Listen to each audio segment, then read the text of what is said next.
Dersteyim, seni sonra mesaj atacağım.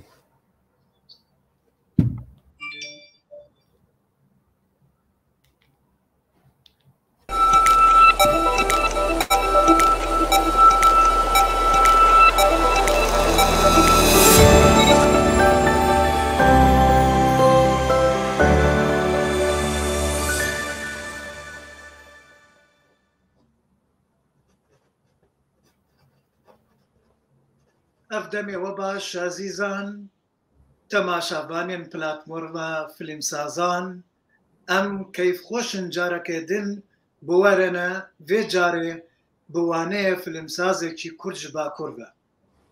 ئازیزان دۆستانی فیلمسازان ئێمە گەلێ خۆشحاڵین ئەم جارە لەگەڵتانین. پێم وایە پێویست ناکە من بیکەم بە سۆرانی هەر یەکسەر بە کرمانجی بە خێراتنی کاک کازم ئۆسکەین بۆ فیلمسازان و بۆ پێشکەشکردنی بابەتەکەی. ئەم گەلک شادمانم کو وەکی پلاتفۆرما فیلمسازانێ دەرفەتە ئەمە هەبوو کو بکاربن یەک ji دەرهێنەرێن کوردێ باکوورێ کوردستانێ بە خوێندن فیلمسازانێ پەنجاو زندیە فیلمسازێنێدا. کازم ئۆز وێ ببە میێوانێ ما کو دەرهێنەرە کوردە ji دەرسیمێ باکوورێ کوردستانێ و وسا li zanîngeha teknîkî Stenbolê hendeseya medενî خوێندیە. Kazım Oz xudanê gelek filmên akademî Kurdî ye. Yek ji baştirîn film derbarê Kurdbûn û resenayetî ye bi navê Zer. Ez jî nivîsînek şirovek li ser wan filman nivîsiye bêberî çend rojek û mijarê serekî îro vêta werî îstatîka di sinemaya Kurdiyê de. Em bihêvîn sûd û mifa bo hemî a hebî. Berêz kekê Kazım bi xêr hatin serser û serçava ji platforma filimsazanê. Em hez dikin nuke mayk û kamîra li defte bît te bi xwe behsê xwe bikey û heke ez pirsek hebît ez carcara dême nav de û pirs bo te jî pirs li te dikem û te dikarî persiva bidey li ser heke tewerek tiştek hebît. û piştî saetek an 45 deqe hevalên me ewî li ser xet bît li ser internet bît ligal me bît wan jî yeke pirs hebît dikarin bipirsin û min pirsyar bo te virê dikem û te jî bersiva wan bideyt. Kerem ke dikarin waneyê xwe behez bikin nuke kamîre li cem te ye bi xêr hatî serser û serçava.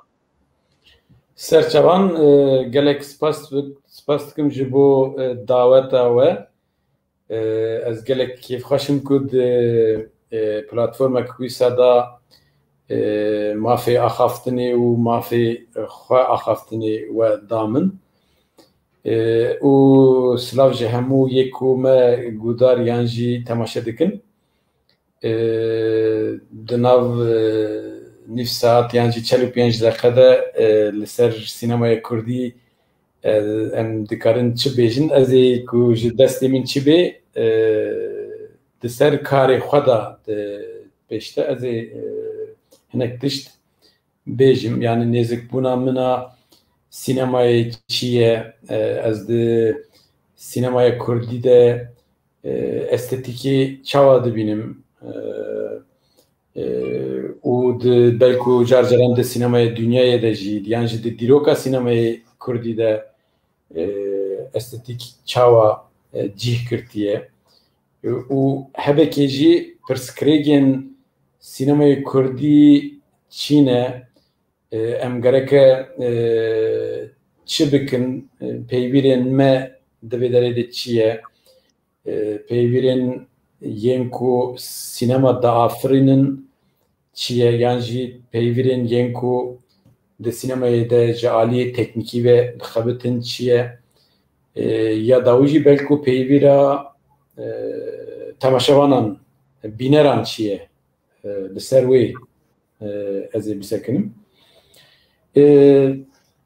Niha rast e nêzîkî 10 sal 20 sal berê dema ku me digot sînemaya Kurdî hema pirsek dihate pêşiya me gelo sînemaya Kurdî heye an tune ye gelek salan em li ser vê axifîn ew pirs jî ji aliyekî ve pirsekî durust bû pirsekî rast bû ji ber ku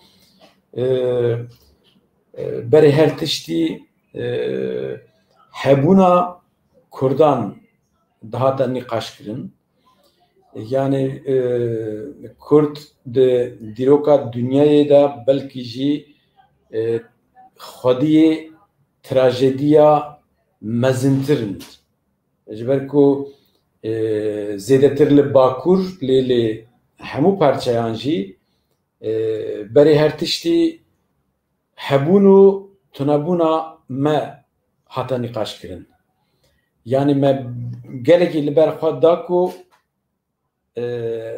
tenê em bêjin em hene li dunyayê em jî gelekin em jî milletekin û mafên me hene û karê ku em bikin hene zimanê me heye û hunera me heye di nav huner de jî sînemaya me heye ji bo wê jî gelek sal berê nîqaş li ser hebûn û tunebûna sînemaya Kurdî de bû ez gelekî kêfxweşim ku êdî ew nîqaş me di dîrokê de îşt me li dû xwe îşt êdî em dibêjin sînemaya Kurdî heye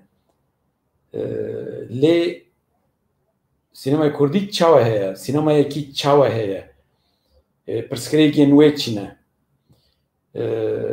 dîsa em li ser gelek pirskirêkên sînemaya Kurdî jî çend salin diaxifin li ser gelekî konferans hatin çêkirin nîqaş hatin çêkirin heyvpeyvîn tên çêkirin di nav wan pirskirêkan de jî zêdetir li ser aboriyê em sekinin li ser çêkirina fîlmê em sekinin lê di sînemaya Kurdî de pirskirêka estetîkê gelekî baş ve ma ji bo wê jî dema ku birêz ji min pirsî li ser kîjan mijarê em biaxifin yan jî dersekê li ser çi bikin ez fikirî min got belkû jî tiştê ku niha di nav sînemayê Kurdî de hindik tê axaftin estetîk e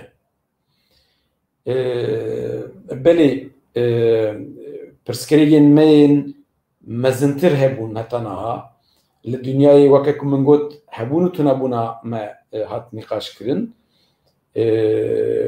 me belkû jî car caran bêpere fîlm çekir ji bo yan jî ji bo $100 em geriyan ku em ji yekî piçek pere bigirin û bo wê fîlm çêbikin car caran me kamera nedît me ji yekî kamera xwast ki em fîlm çêbikin pirskirêkên me yê wisa hebûn ji bo wê jî belkû nîqaşa estetîkê gelekî dereng ma li vê derê lê gorî min êdî di sînemaya Kurdî de pirskirêka estetîkê gerek e gelekî bê nîqaşkirin ji ber ku karê estetîkê em çê dikin ji ber ku êdî di sînemaya Kurdî de gelekî bîner hene dereceya wana nêzikbûna sînemayê gelekî mezin e xurt e ew hemû dunyayê temaşe dikin hemû fîlmên ku li dunyayê tên çêkirin temaşe dikin û fîlmê me jî temaşe dikin êdî em gerek e sînemaya Kurdî û sînemaya welatên din yên dunyayê bînin hember hevdû û gelek pirsan bipirsin işte pirsa belkû gelekî girîng jî gelo di sînemaya me de ji aliyê estetîkê ve em li kîjan merheleyene, em li kîjan dereceyene cihê wê çi ye li vê derê. Ku li vî alî em lê nêrin ez dikarim bêjim gelekî pirsgirêkên me di sînemayê Kurdî de hene. Niha demaka em filmekî çêdikin ji bo hemû derhenerên ku li dünyayê jî film çêdikin du meseleyê girîng hene. Yek naveroka filmê ye, yani em ê çi bêjin, em ê kîjan mijarê bikarbînin, armanca ku em filmê çêdikin çi ye, em dixwazin ji dünyayê re çi mesaj bidin. Piştî jî di nav vê de çîroka wê çi ye, karakterên wê çi ye, wê li ku derbas bibe. Pirsgirêka yekemîn belku ew e. Ya duemîn jî em ê tiştê ku em dixwazin bikişînin weke film bînin serê perdeyê em wê çawa bînin ser perdeyê bi kîjan zimanî, yani zimanê netewne, yani zimanê bi kîjan zimanê sînemayê em ê wê çîrokê yan jî tişteke em dixwazin bêjin em ê bêjin. Gorî min çawa gotin ji çi gotinê belki jî car caran girîngtir e. Yani di sînemayê Kurdî de hemû derhêner, hemû nivîskar derdê wan heye, dixwazin ji dünyayê re, ji gelê xwe re, ji dîrokê re gelek tişt bêjin, gelekî jî samîmî ne, lê bi kîjan zimanî estetik em ê vê bêjin li wê derê gereke nîqaş gelekê bê çêkirin. Li wê derê kemasî heye. Niha êdî li dünyayê her sal bi dehan filmên dirêj belku car caran êdî em dikarin bêjin nêzîkî bi sedan filmên kurta film tên kişandin, bi sedan dokümenter film tên kişandin. Êdî festivalên ku Kurd çêdikin hene, hinek êdî bi nav û dengin li başûr zêdetir festivalên gelek baş niha weke sazî em dikarin bînin ziman êdî çêbûne. Li Bakur di nav festivalên ku Tirkiye tê çêdikin di nav wan de êdî sînemayê Kurdî heye. Li Ewropayê, li welatê din, li Rojava, li Rojhilat dîsa gelek festival û organizasyon tên çêkirin. Yani êdî cihekî mezin ji bo sînemayê Kurdî heye. Lê ji aliyê estetîkê ve hêja bi rastî jî kemasiyên me hene. Ez niha li vê derê dixwazim ber bi dîrokê biçim. Weke ku hûn jî dizanin di dîroka sînemaya Kurdî belku weke bi navê Zarê ya ku ji li Ermenistanê li 1926 hatiye kişandin bi wê gelek nivîskar dest pê dikin. Yani weke destpêka sînemayê Kurdî ev film tên nîşandan. Filma dawî jî belku yek û îsal hatine kişandin. Em belku jî lê binêrin di navbera wê ji wê filmê heta îro nêzîkî 100 sal derbas bûye. Ji aliyê estetîkê ve çi ferq hene, çi guheriye, çi eyniye. Belku hene gelek bînerên ku niha me temaşe dikin ew film ditiye yek ne ditine jî ez bi hêz pêşniyar dikim ku wê filmê bibînin gelek baştir e. Niha li ser wê filmê ke em bisekinin mesela di wê filmê de bi rastî jî rastiya Kurdîtiya rastiya milletê Kurd di wê filmê de heye. Rewşa ku Kurd têde dijîn pêşiya devleta sosyalîst dema çar li wê derê li gundekî Kurdan çi pirsgirêk heye em hemûyan di wê filmê de dibînin. Rastiya jinê mesela di wê filmê de em dibînin. Rastiya aboriya gel em di wê derê dibînin. Rastiya sistemê ku li ser pere hatiye çêkirin em di wê derê de dibînin. Mesela yani ji bo sînemayê Kurdî bi rastî jî ew tiştekî pîroz e. Destpêka sînemayê Kurdî gelekî ji aliyê naberokê ve jî ji aliyê sînematografiyê jî gelekî bilind dest pê kiriye.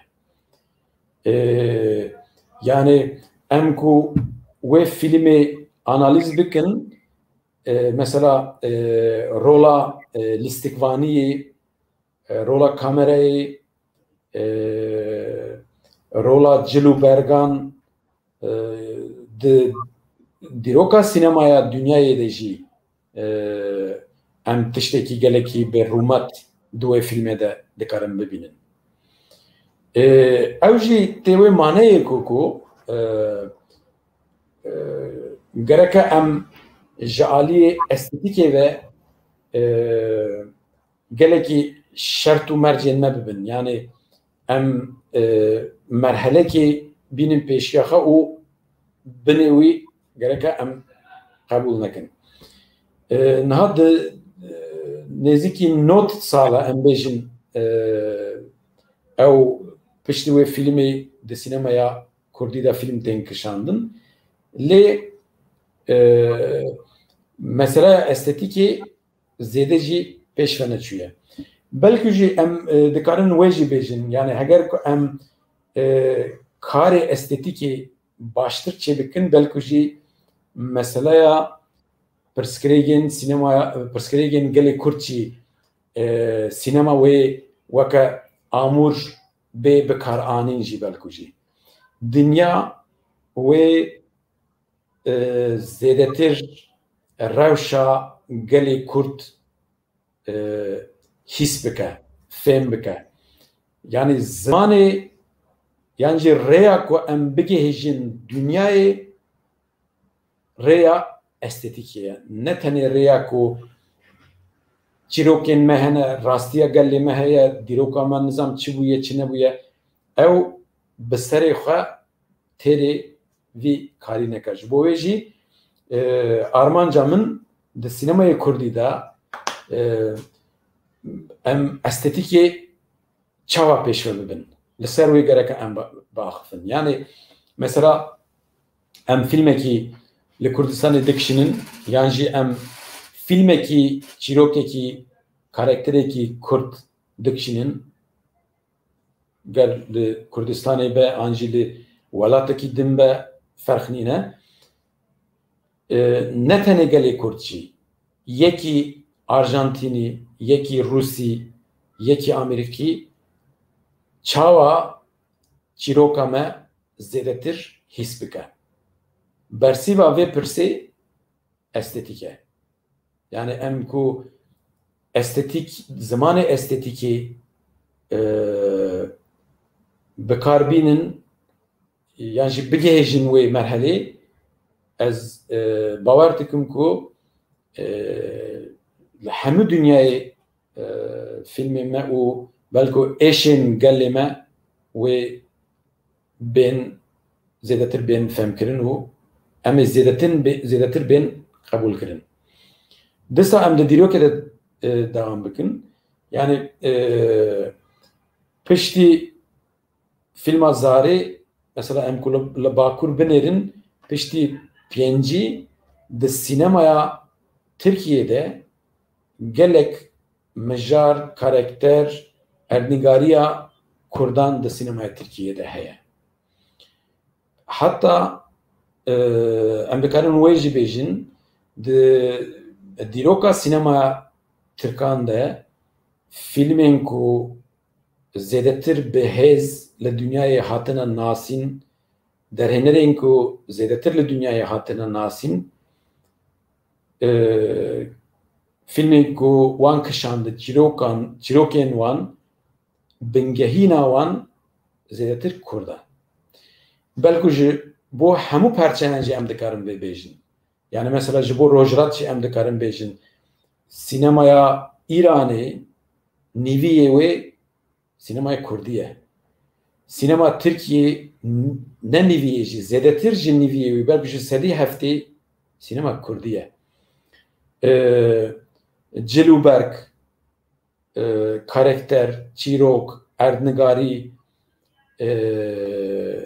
tiştê ku bûyerên ku têda diqewîmin hemû Kurdin lê tenê zimanê wê Tirk e.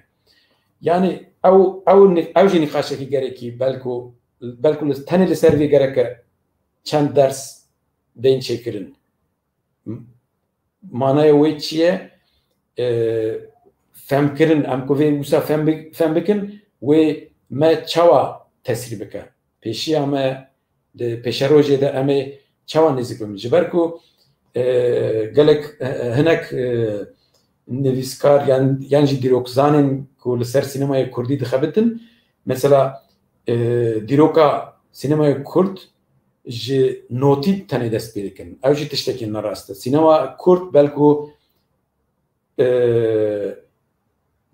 pêşiya filma zerê jî hebû. Yani dema ku salên 1900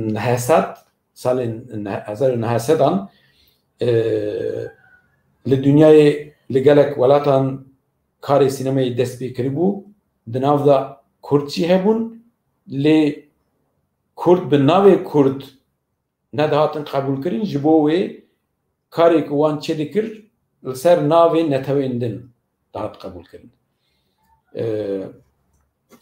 Ji bo yê jî mesela piştî zêdetir piştî 1995 di nav di dîroka sînemayê Tirkan de gelek çîrokên Kurdan hatibûn kişandin. Mesela gelek destan hatibûn kişandin. Na ez çima vê nîqaşê ji vê derê jî dixwazim pêşve bibim. Ji ber ku estetik girêdayiya çandê ye. Yani belê ne çand bixwe lê estetik li ser çandê mezin dibe.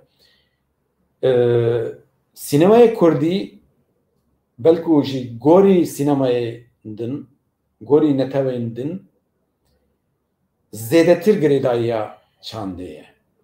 Yani heger em bingehîna estetikê, bingehîna sînemayê Kurdî li ser çanda xwe çê bikin, em ê zûtir pêşve biçin.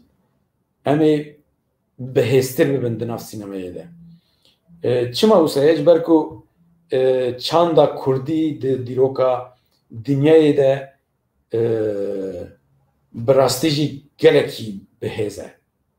Yani mesela mitolojiya Kurdan belku jî ji bo ne tenê ji bo sînemaya Kurdî jî ji bo gelek sînemayê li dünyayê weke derya ye, weke behr e, weke çem e yani em bêjin. Ji bo yê jî eger em bixwazin estetika sînemayê Kurdî pêşve bibin, em gereke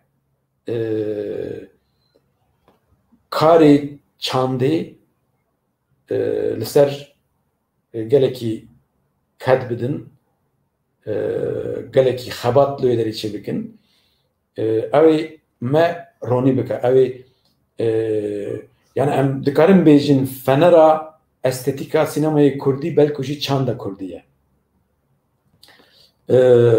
Çima wisa dibêjim disa em vegerin mitolojiya Kurdî di nav mitolojiya Kurdî de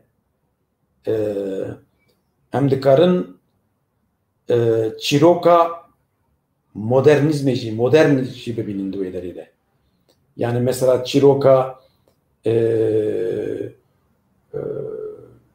gele evinan mesela evintiyê li ser wê di mitolojiya Kurdan da gelekî çîrokên cuda cuda hene. Yani evînên cûrbecûr hemû di mitolojiya Kurdan da hene. Mesela tenê evîna Memûzinê Buxa di sînemaya Kurdî de di xeta estetika sînemayê Kurdî de belkû weke çavkaniyekî gelekî mezin e. Ji bo wê jî belkû jî em nîqaşê disa di wê derê de jî gelekî pêşve bibin.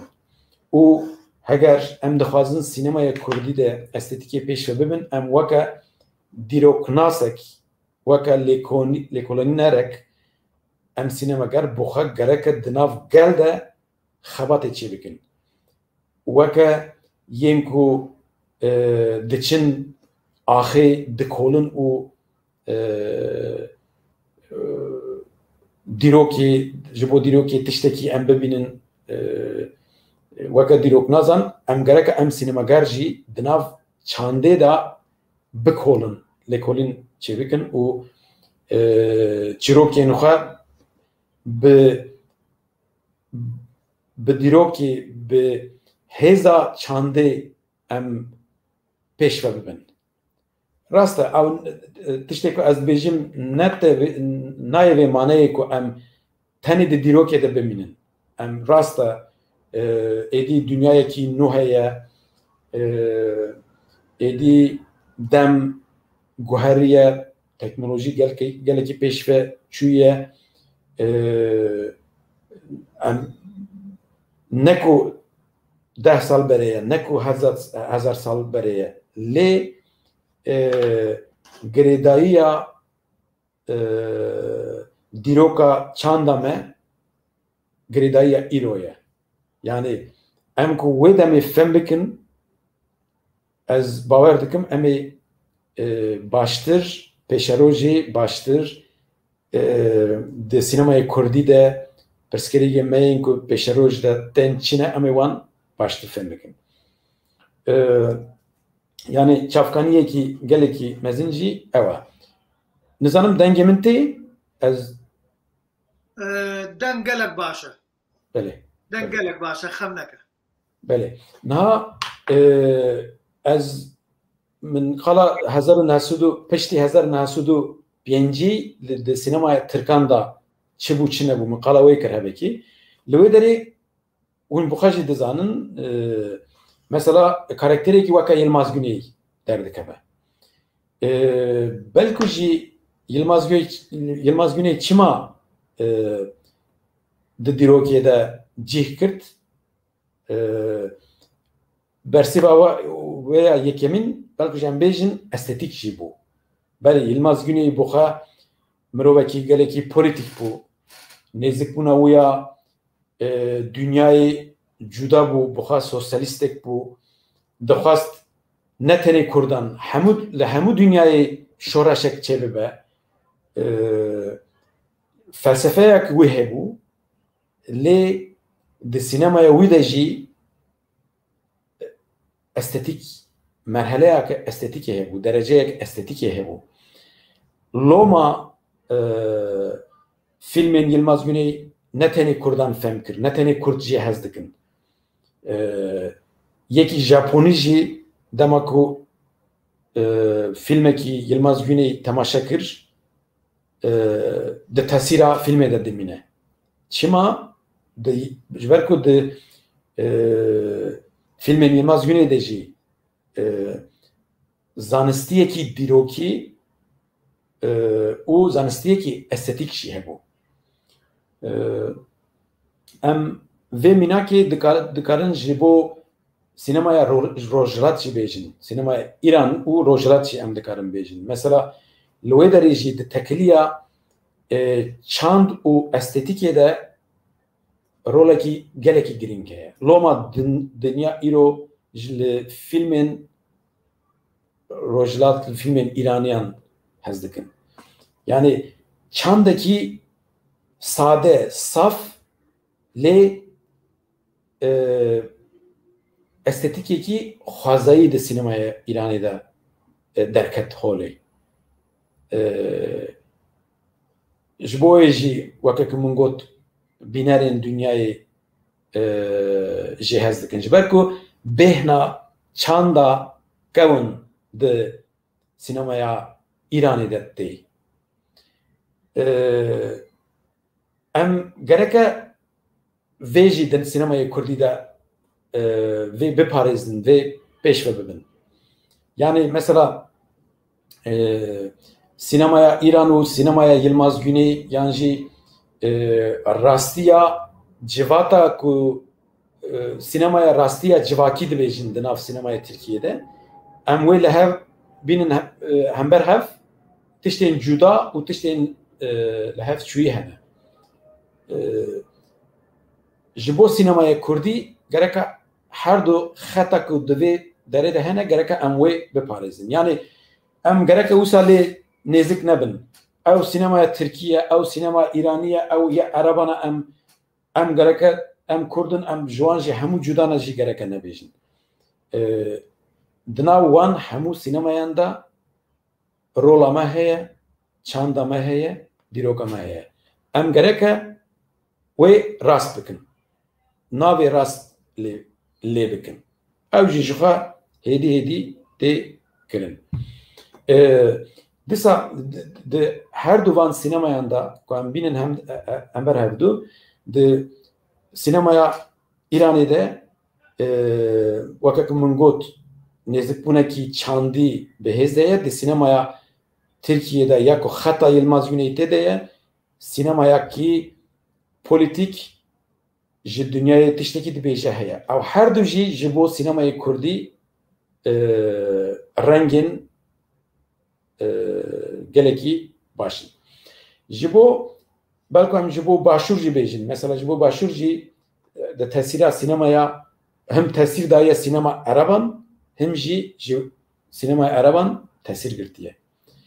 Li wê derê jî belku em qala tekiliya sinemaya rojhilatî û tekiliya bîneran bikin. Mesela wakam sinemaya Mısırê demekî tekiliya ku bi bîner re çêkirî gelekî bihêz bû. Li hemû dünyayê demekî filmên Misrî digeriyan. Weke popüler bûn hene em bêjin. Yani di sinemaya Kurdî de karên popüler jî gerekî girîngin. Em gereke wê jî bi dest bixin. Ew ji bo aboriya sinemayê, ji bo teknîka sinemayê gelekî girîng e. Yani sinemaya Kurdî gereke ne tiştekî marjinal be. Ji ber ku em gorî netewendin li dünyayê zêdetir xwediyê çîrokên navnetevî ne. Yani çîrokekî ku karakterek mirovekî Kurd jiyayî gorî netewendin zêdetir bala dünyayê gereke bêkişandin ji ber ku jiyanekî awarte ye. Mesela li dünyayê di nav salên pêncî salî de ji bo netewekî din gotine zimanê te tune ye. Yê me hêja dibêjin çîroka zimanê Kurdî bi xwe di sinemayê dünyayê de dikare cih bigire. Mesela mînakekî ez bêjim yekî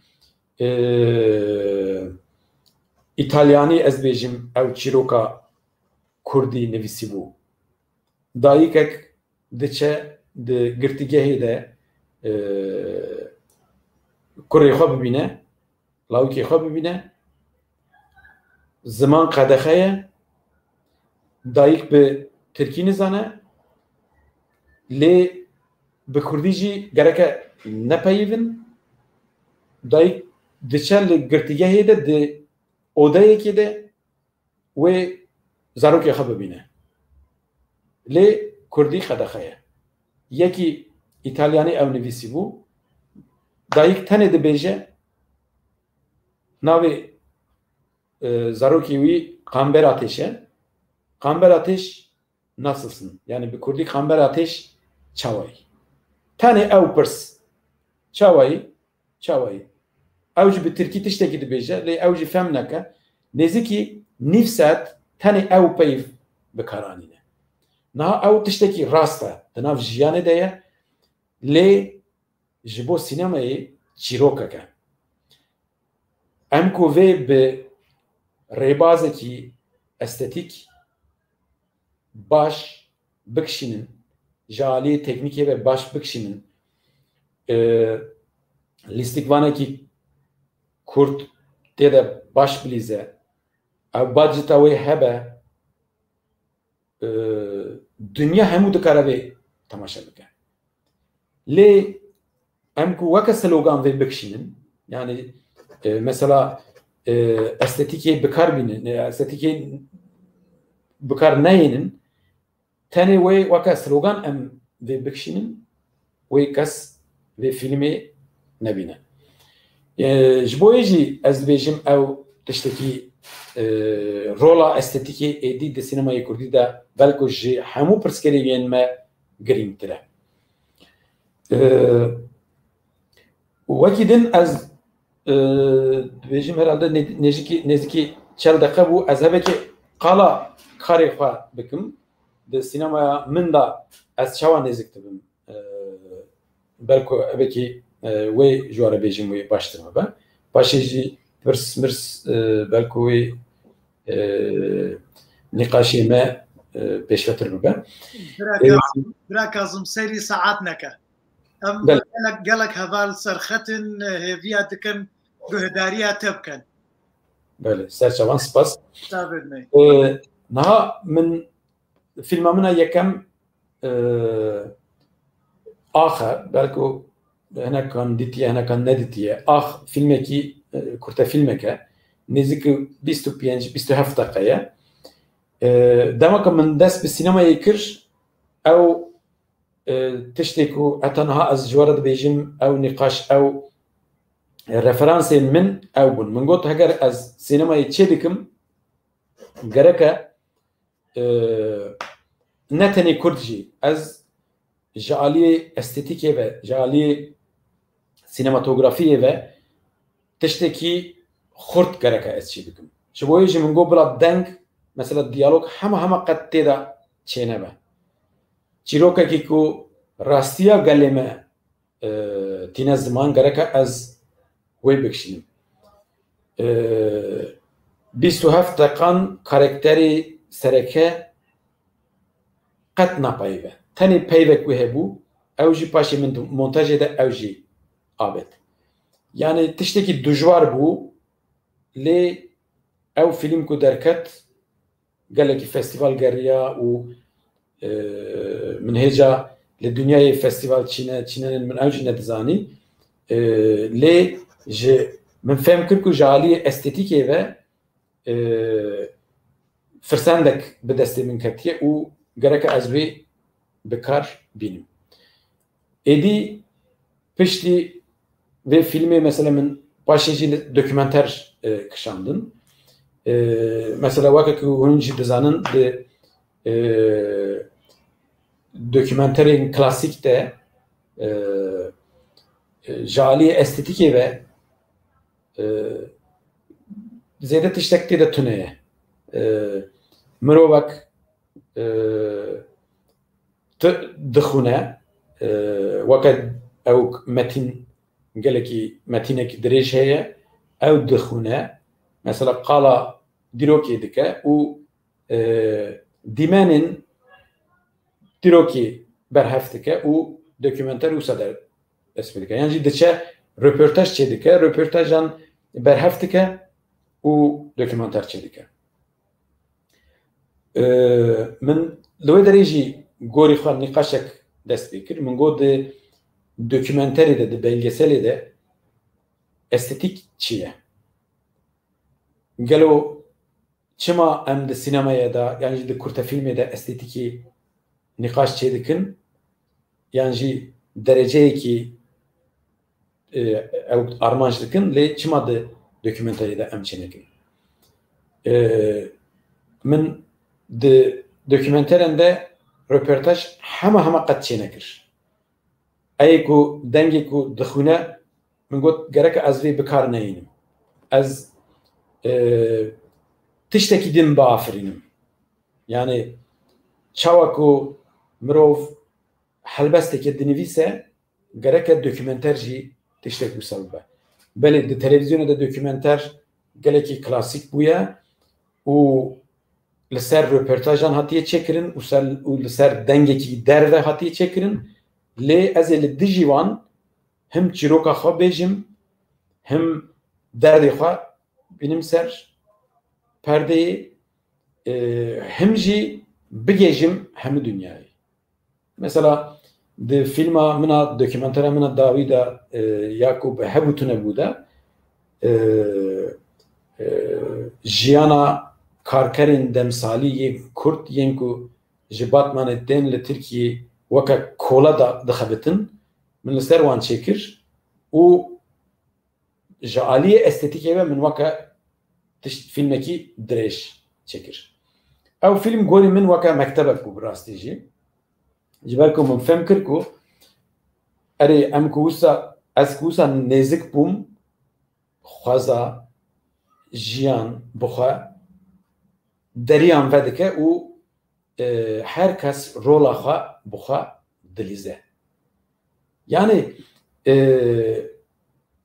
Armanca kusa min dest bu dokümenteri kir u brastici dawiye de min dit ku reyeki brastici reyeki rasta. Mesela min gelek festivalan ev dokümenter nişanda u gelin beyani temaşa kirin u ev estetika ki dinav filme de hebu gehiştevan. Ew li vê derê jî nîqaşek din jî heye neko ez tiştê ku ez dibêjim em tenê ji bo dünyayê tiştekî çê bikin yani gorî dünyayê ne gereke filmên ku em çê dikin dokümenterê ku em çê dikin gelê Kurd jî jê hez bike xwe tê de bibîne di vê filmê de jî من أوجد مثلا ده حبوا تناول لكردستان اللي قالك جهانجي حتى نشاندان قالك تماشاكرين من فهم كرك أو بهنا استاتيكي قرتنا دوي دريلا يعني جبو همو فيلمي من إدي أو وكا شرطك بو قولي من يعني أم بخا سینماگرن ام هنرمندن ام نکو سیاست مدارن ام نکو دیروک زانن ام نکو ماموستانه و ام به فیلمی خواه تشتکی جی بینران را وکا پرورده بیجن ام کاریمه استتیکه استتیک جی تشتکی من گوتو جوان همویان تشتکی دینه استتیک بخواه ne siyasete, ne politikaya, ne aboriye, ne teknike. Li vê derê zimanek din heye. Min jî xwast ez di filmê xwe de vê weke şert bînim. Ez bêjim 45 deqe bû em dikarin pirsên ku hevalan heye wan bigirin yan jî şîrove hene yan jî rexne hene em derbas wê bin wê baştir bibe. Bira هەڤاڵێکی مەهەنە ناوێتوی چیا دۆست ڕسوڵ عەبدوڵڵا و سڵاو و ڕێز هەنە و دەبێژیت ئەم چ بکەین بۆ زمانێ سینەمایە کوردی ئان چ فۆرمێک تایبەت چێ بکەین بۆ سینەمایە کوردی بله yani zamanê sinemayê Kurdî ku dibêje ez dibêjim qala zimanê sinemayê dike ne sinemayê zimanê Kurdî Tirkî ne wise erê بەقەزدا زمان بۆ سینەمای کوردی زمانی کوردی لە سینەمای کوردی ئان فۆرمەک تایبەت bi سینەمایە کوردی بله formak taybet ez wisa fehm dikim ku zimanê sinemayê Kurdî yani zimanê estetikê em çawa bikarbînin çawa biafirînin pirs gorî min ew e tiştekî rast e wekeke min got ez dibêjim rêyekî gelekî girîng çand e ew ji xwe min li ser wê tiştek got ez ê wê dirêj nekim yadin jî ceribandin e yani em di sînemayê de gereke azad bifikirin jî yani ne ku mesela em heger ku em taklît çê bikin sînemaya Kurdî de zimanek dernakeve em zimanê xwe şexsî zimanê xwe tek tenê gorî me em gereke wê bibînin ew jî divê derê de ceribandin tiştekî giring e gorî min yani mesela tiştek ku di sînemaya dîroka sînemayê de neceribandine metodekî nû belku em dikarin bibînin belku ew kême di sînemayê Kurdî de yani mesela em mesela pirsgirêka sînemaya Tirkan zêdetir li Tirkiyeyê çi ye hûn zanin taklît çê dikin televizyona Tirkan hemû taklît tê de heye mesela diçin programê ku li ser xwarinê çê dikin li ser müzikê çê dikin hemû kopyaya ew kê ye rojavaya dinyayê yani di sînemaya Kurdî de belku jî em li dijî vê gereke em derkevin em bi xwe tiştekî nû gereke bibînin ew yek çand e dîroka me ye yek jî ceribandina me ye yani yek jî azadiya me ye ne ku em tenê weke nifş lê binêrin ew mesela di sînemayê Kurdî de qanûn heye gereke em vê nekişînin mesela tazîbûn mesela ez karê xwe da wê jî weke şert dînim heger sahneyek lazim be tazî bêkişandin gereke em tazî bikişînin yani çi dibêje ew çi dibêje gereke em wisa lê nenerin gorî ez wisa difikirim yani belê kerem kin erê hevalekî din bira Kazım gelek hevalet me silav û rêz û xoşewîstî bo te hene û em jî gelek supasiya wan dikin hevalê din agadar kirin hişyar kirin ka bêne ser line berê xwe bidine dersa te ew jî em jî gelek supasiya wan dikin hevalekî me hene bira Homer Muhammed pirsyarek dikat dibêje du pirsyarım hene çima li filma Zer te erteşê Tirkî nekiriye pirsgirêk an çêşe arîşe li berdem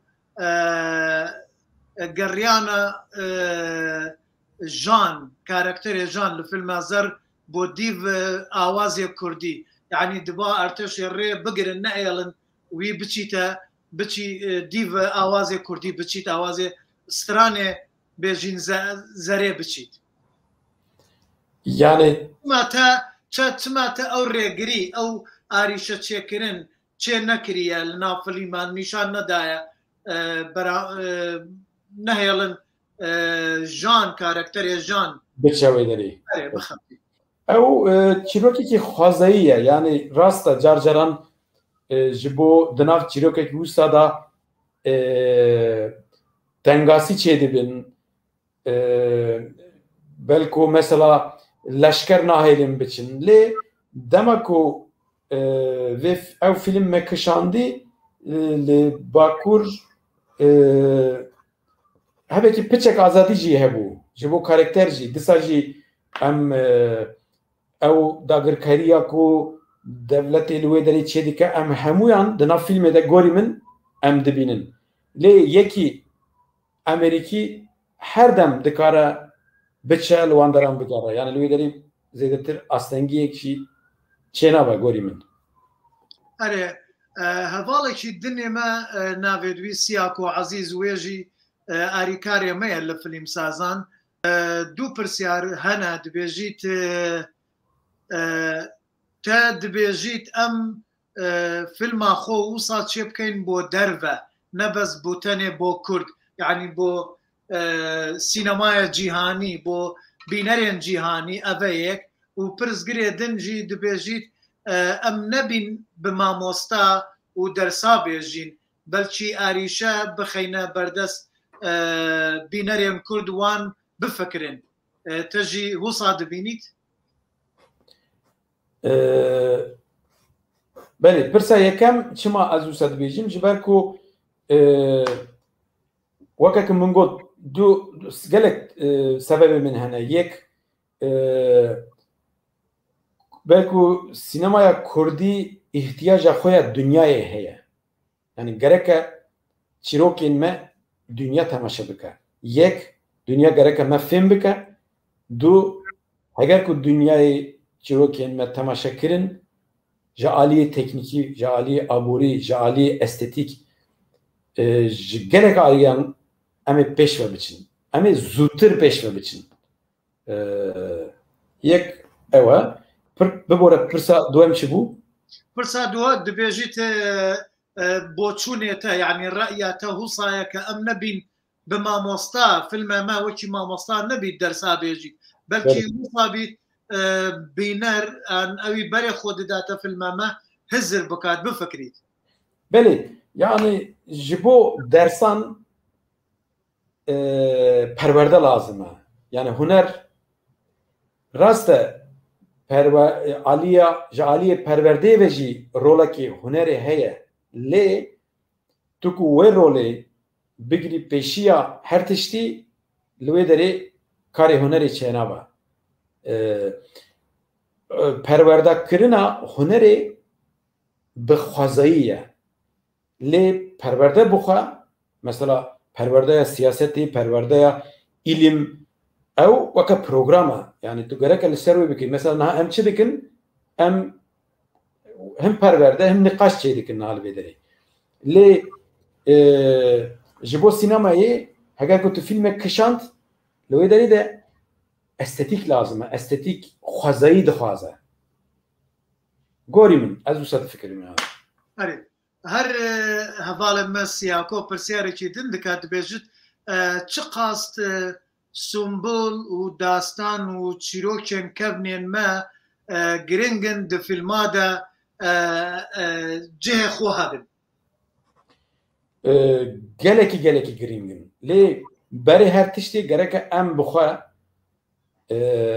weke ku min got berê weke lêkolînerek weke dîrokzanek em bixwe wê dîrokê wan destanan wan kilamên kewin weke ku jan çû dît em wan gereke bixwe kevş bikin analîz bikin biparêzin jî niha mesela belko rola sînemaya Kurdî gorî netewên din rolekî giring parastina çanda Kurdî ye ji ber ku êdî pîr û kalên me êdî winda dibin diguhere nifş diguhere û gerek tiştê em ji wan bigirin biparêzin fem bikin û di huner de rolekî giring bidin wan. Erê hevalekî din Elî Hadî pirsyariya dike dibêjît baştirîn yani gelek çaktirîn rêge bo geran dîv چیرۆکە ڕەسەن کوردی چییە ئەو چەوە ئەم بڕیار بدەین لەسەر بان چیرۆکە ئەف چیرۆکە بێژین gelek baş e bibîte film. Belê, yani şertên ku çîrokekî buxa bibe film çi ye dibêje ez dibêjim ez wisa fehm dikim ji kîjan aliyê ve em lê binêrin ku ew dibe film yan jî nabe film ne wisa ye? Belê yani gorî min ya yekem tiştekî dibêje an nabêje yani ji dunyayê re ji xwe re ji gelê xwe re ji dîrokê re tiştekî dibêje nabêje armancekî çîrokê heye yani ne ku tenê çîrok buxa bi serê xwe ji bo filmekî têrê nake mesela îro min çi kir çi nekir ew jî çîrokek e yani lê çîrokek ku bibe film wê weke çawekê di îlim de di tiştên zanistî de weke îspat dibêjin ya wê tiştekî îspat bike yan jî wê tiştekî bibêje şerta yekem gorî min ew ya duhem çîrokek gereke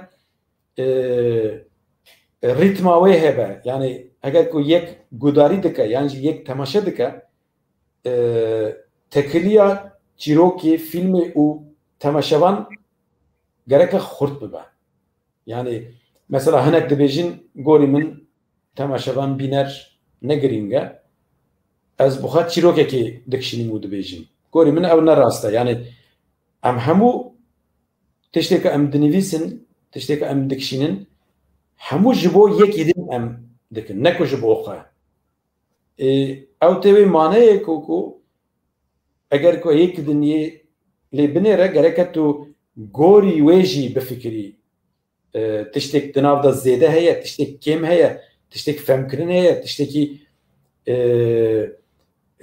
kur hebe nebe tu wê bifikirî gorî wê matematîka filmê yan jî senaryoyê gereke çê bikî hevalekî din bizanim te dikarî bixwînî ser şaşeyê derketiye bi kirmancî nivîsiye Silav û rêzkekî kezim ez bawerim filmek li Hollywood bi zimanê îngilîzî pir girîng be ger hûn bixwazin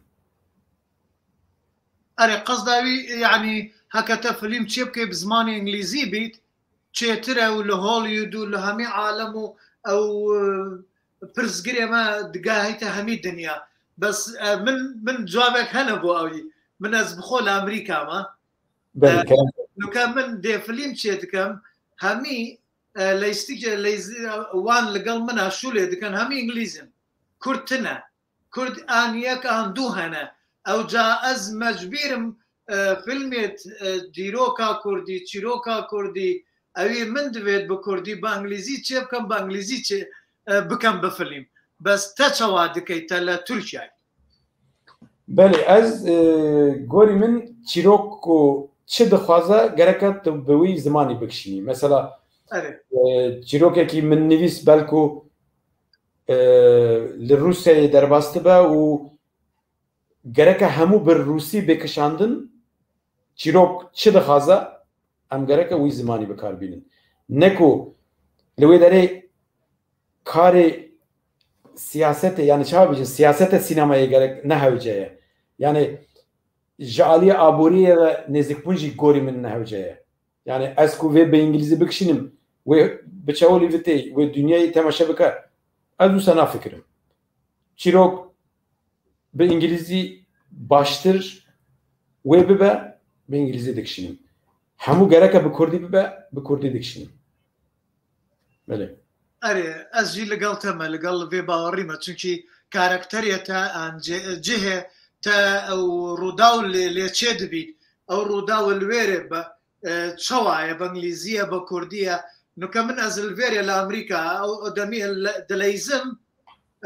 çunkî ez bi mezinî hatîme Amerîka ez nikarim wekî Amerîkiyek wekî İngilîzek wan bixebtim biaxivim تربى انجليزيك وشي كردي ان وشي عرب وشي فارس وشي تركك دليزم او فرقه وانجي وصا من دبيت من نافد وشي امريكيه جا بويا اسجي لقلتما او شتشوا دخوازي دبي وصا بينا ام البروان تشتكي وصا يمكن هذالك شي دن براتشيا دوز دبيجيت تاتشون تخنجي كردي لنا في المكان تزيقاي هي اما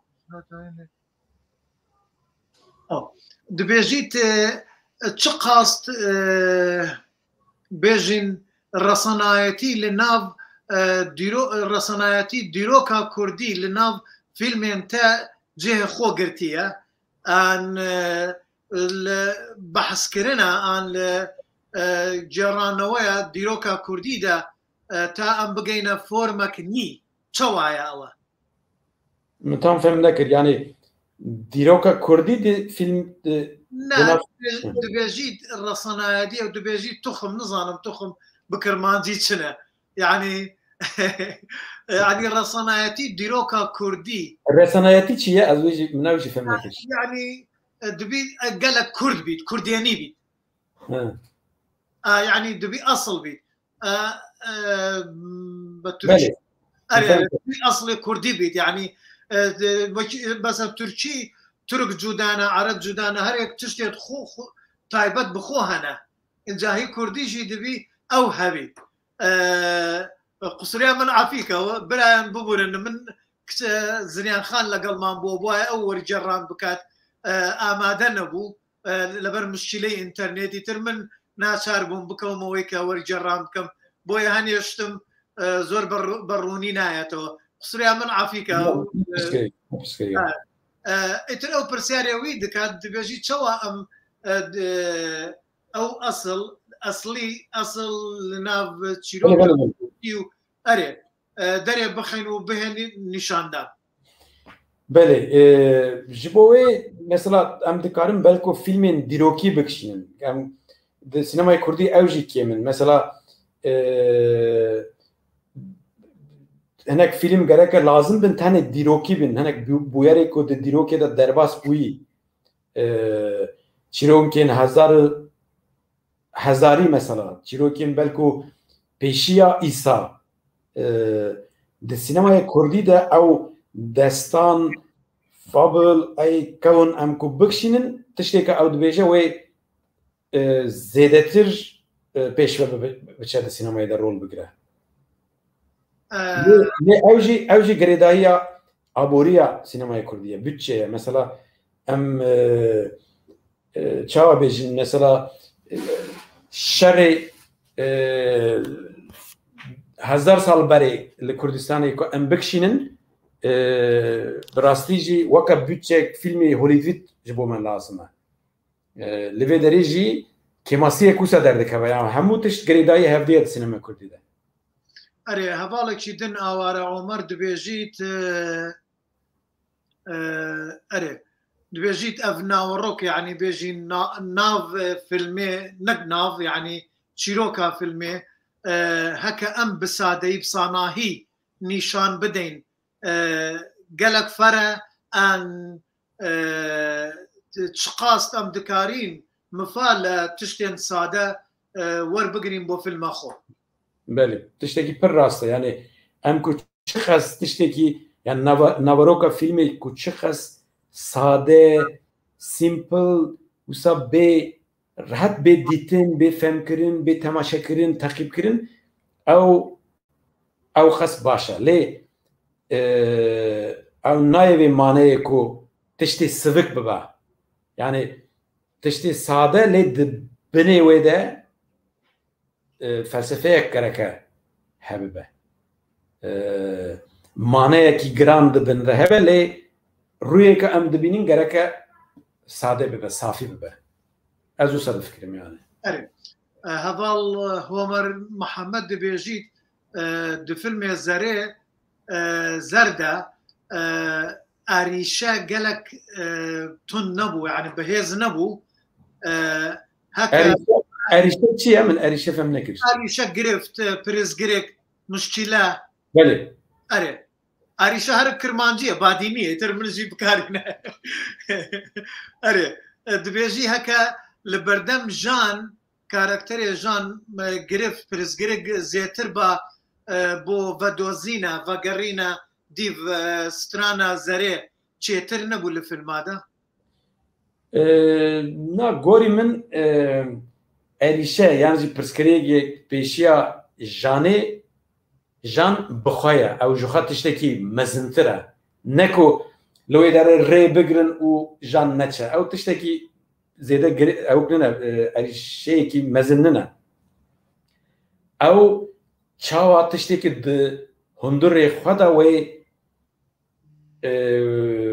چاوا وي راكا او گرين بو نظام حتى فهم كرين از باوركم قهشتا من بس نظام متر بزانم هەواڵێکی دن کاکە دریس عەبدی وێژی فیلمسازە پرسێک کریە ئەو بۆچوونە نێرینە خۆ هەنە لەسەر ستاکچەرێ سیناریۆ سکرین پلەیە فیلمی زەرێ بەس دبێژی دلڤێرێ من چ مەجال نینە چ وەخت نینە تونە لەسەر وی باغبین بەس دبێژیت بڕێە هێرمۆنیکا ئەرێ ئەف فیلمە زەرێ گەلک جێ خۆ هێشتیە گەلک خزمەتێک باشکریە پرسێ پرسەک هەنە کا باز بخوێنم باش بزانم چت بێژیت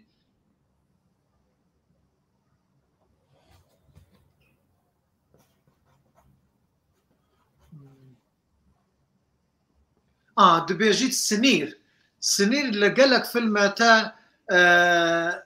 دیارە و مەبەستاوی سینێرە کوردستانە یعنی دبێژیت لە گەلک فیلمێتە جهێ خۆ گرتیە و تە گەلک جارە باسی ئەف دۆزا کریە بەێ یعنی ڕاستە بەلکوژی سینۆرێک و ناوبەرە مەدە ناوبەرە مە و دیرۆکێدە di navbera me û welatê me de ji bo sînemaya Kurdî çavkaniyek gerek mezin bû ji ber ku ew pirsgirêka me ya belku jî gelekî gire loma gelekî mezin e loma em wê ku fem bikin di sînemaya de bikar bînin li wê derê em ê xwe zêdetir nas bikin ji ber ku em belku bi wê rê em ê sînorê rabikin yani belku jî rakirina sînorên ku li welatê me li dunyayê di navbera me de çêbûyî em dikarin bi huner û bi rêya estetîkê rabikin pirsyarێکی din bizanim pirsyarێکی wek min ez ê bi xwe pirsyarek dikim تا ئەو پرسیار دخوێنم و بزانم وەڵام چایە بۆتە چێ بکەم کاکێ کازم تا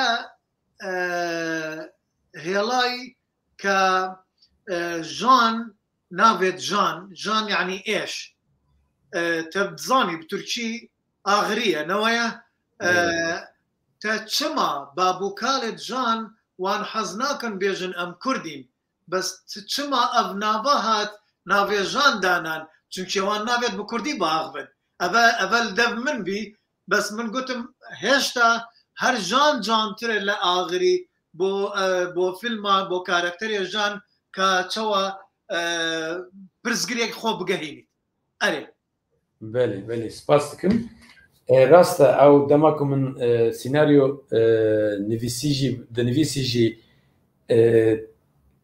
پرسێکی گەلێکی گرنگ بوو di mejiyê min de û dema ku min navê karakter lê kir bi rastî jî ez gelekî kêfxweş bûyim ji ber ku ew nav ji aliyê dapîra wî ve hatiye lêkirin yani janekî wisa ye ku jan di nav malbata wan de di dîroka wan de heye lê nikarin bêjin jan jî heye yani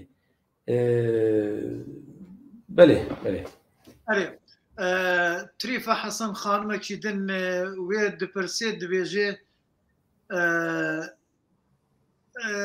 لە ناو فیلمادا نەبساناهی کەسێک دێتە ناودا کارکتەرێک دێتە ناودا و دەست بە چیرۆکا خۆ ئان داستانێت خۆ بگەهێنی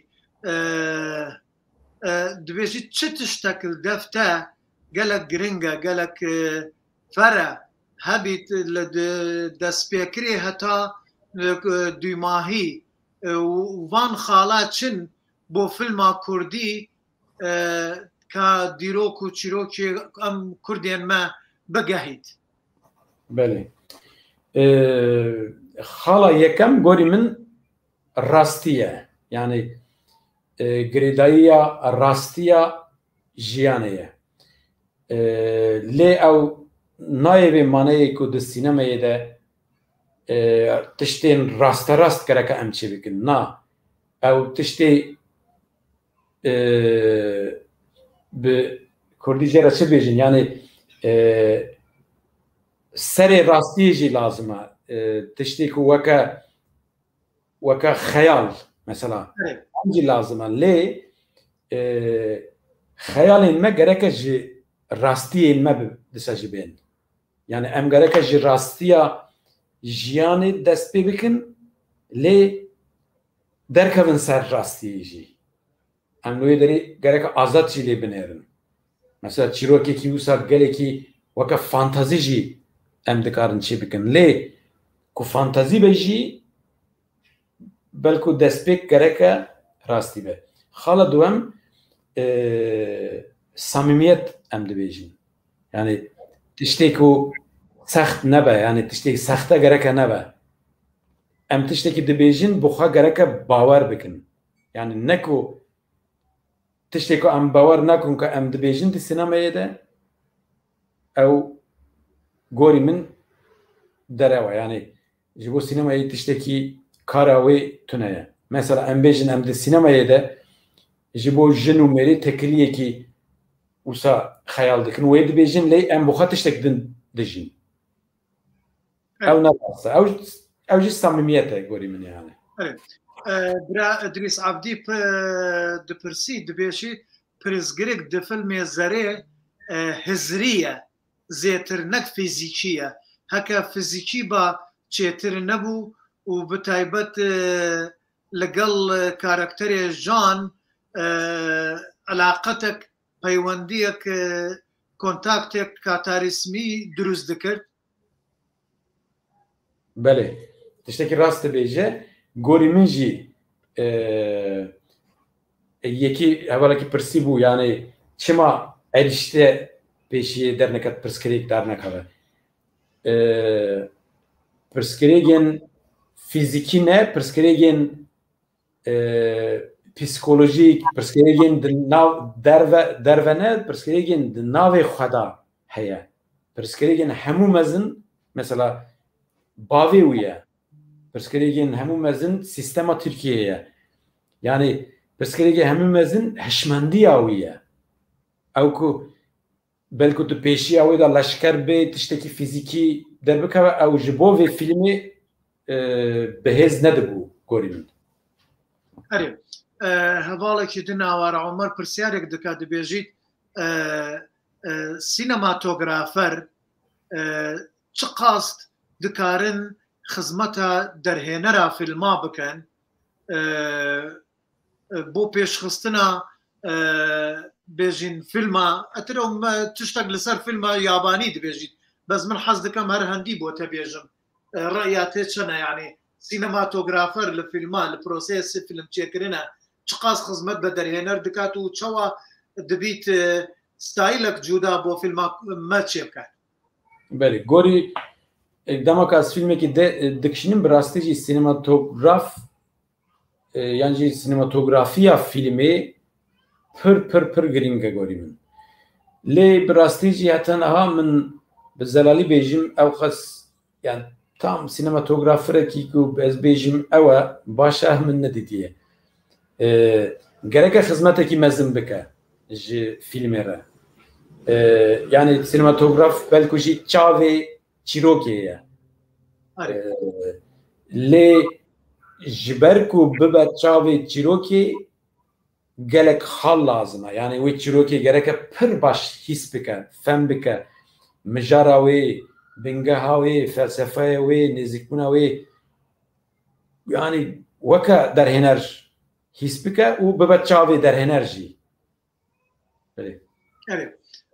برا كاظم برسل فيري خلاص بي بس من تشتكي دن هنا تبحثي فيلم زاري كر ولسر استاتيكا في المزاري ام وشي فيلم سازان نوكا لديف فيلم زاري قالك برزقرك قالك ميزقر قالك هاي فيبنش يكريا لسر صناعتي بيجين لسر ايدنتيا يعني كملكا فيلم كردي وبتايبت فيلم زاري چونكي أبا سامانك يعني تشتكى هي همي ملتي كردة أو حمو بق نزاريان أم همي دزانين بخوانا كردة أرمنية بس وشي آرام تيقران قالك خزمتك مازن بكرد كريا يعني آرام تيقران لسترانا زيتر أو قاز سترانا كردي قوتيا أو قاز سترانا أرمنينا قوتيا يعني أم دبي بيجين آرام تيقرانك كردنا بيت بلام كردة يعني سترانه وی هنری وی کردیه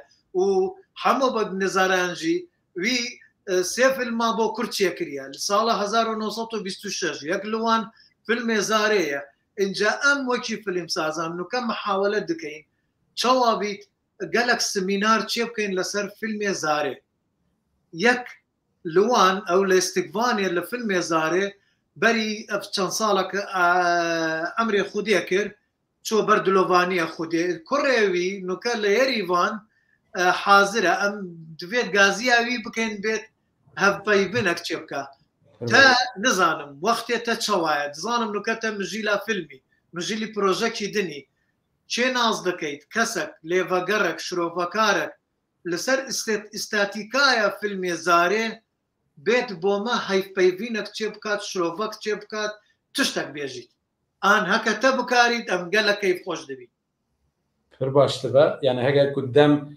قولي برنامج من ببا از قالكي بكيف خشي دخازم تبلي ببن أم قال لك سباسيات تدكين بو هاتنا فيري وبو أف درسا قال لك بلا قال لك فرمفابو بوما وأم قال لك كيف خوش بين نافيت قال لك وقت تبقرين النظام هكا دماهية هكا تشتكنا بيجو أم لخدمتي تنا. جالك سباس أجي بر سباس دكم جبو في درسي ونقاشوا وتشتكي وجوتن إن شاء الله أمي دامك تندرسها تشتكي تشبكن سباس دكم. بهذيا نكت تريلر فيلم زرين نشان دينو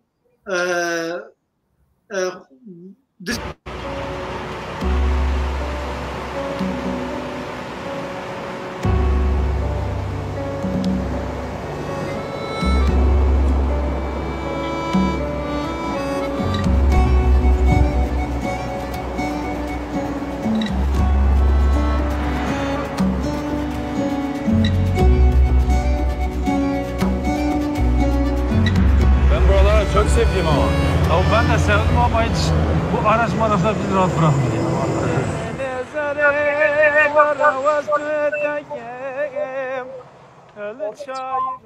Rüyamda çok küçük bir köydeyim.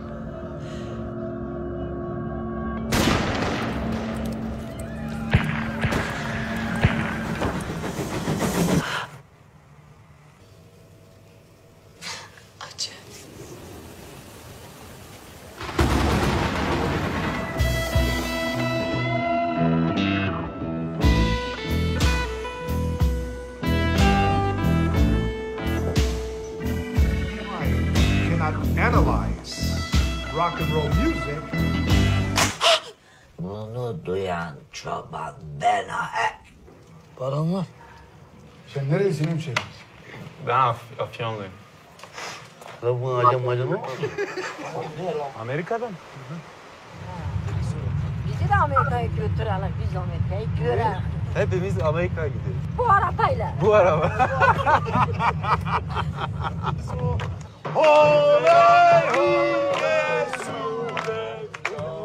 Zaten deliydim sarhoşluğum da eklendi çekilmez oldu ya.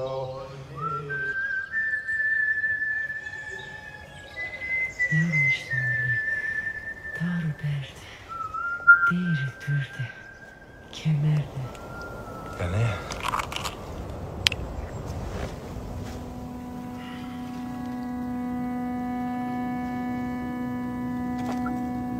सब से खेल से न तकन मारो ओ तकन मारो आखिर से हक दी छजा हक सब मोटे बार से